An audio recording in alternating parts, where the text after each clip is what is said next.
बारामतीमधील कृषी प्रदर्शनामध्ये खुल्या पद्धतीनं अधिक दर्जेदार आणि अधिक उत्पादन देणारा टोमॅटो तसंच काळा टोमॅटो आणि 29 प्रकारचे टोमॅटोची देशी वाण पॉली हाऊस किंवा शेडनेटमध्ये पिकवल्या जाणाऱ्या भाजीपाल्याचा दर्जा उच्चतम राखला जातो।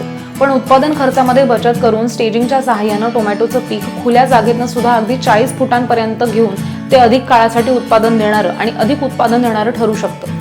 ह्याचा प्रयोग ह्या ठिकाणी तुम्हाला पाहता येईल। टोमॅटोचं अधिक दर्जेदार आणि अधिक उत्पन्न देणारं पीक कमी खर्चात कमी उत्पादन खर्चामध्ये घेता येणार हे प्रात्यक्षिक ह्या ठिकाणी बघता येणार आहे।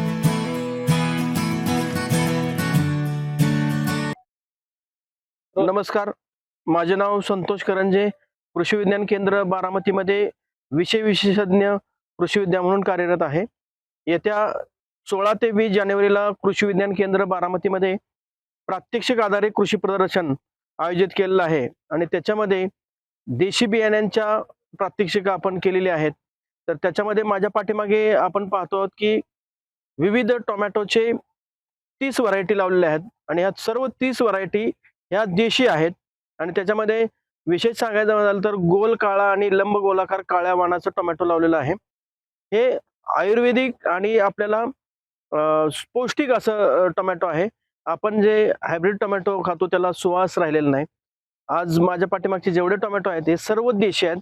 याच्यामध्ये लंब गोलाकार नेहमीचा आपल्याला हायब्रिड टोमॅटो असतो तसाही लंब गोलाकार टोमॅटो आहे आणि हायब्रिडच्या वाणापेक्षा जास्त उत्पादन देत आहेत। हे पाठीमागे तुम्ही पाहिलं तर आत्ताच 10 फूट वाढलेले आहेत।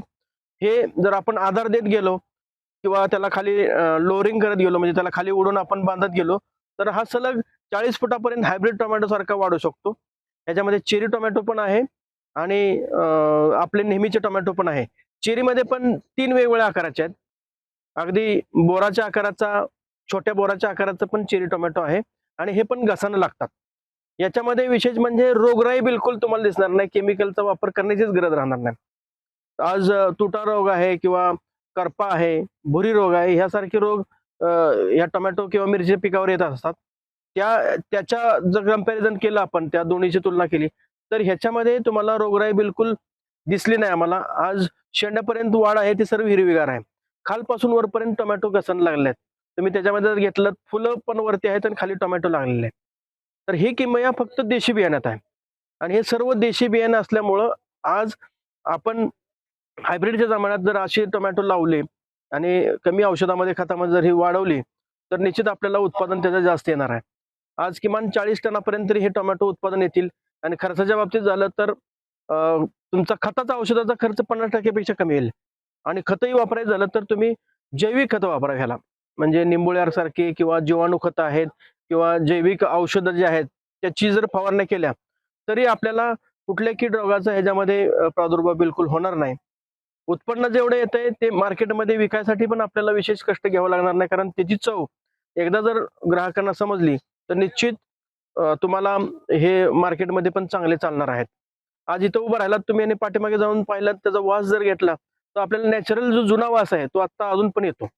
म्हणजे आपल्याला जुनं ते सोनं आपण म्हणतो, या पद्धतीने जुनी बियाणं संवर्धन करून शेतकऱ्यांनी हेच बियाणं पुन्हा पुन्हा लावलं पाहिजे। त्याचा बियाण्याचा खर्च वाचेल, रोपांचा खर्च वाचेल, म्हणजे एकंदरीत आपल्याला हे आपल्या भागात येणारे वाण आहेत एवढंच सांगतो आणि येत्या 16 ते 20 जानेवारीला कृषक या प्रात्यक्षिक आधारित कृषी प्रदर्शनाला आपण सर्वांनी यावं हेच विनंती करतो।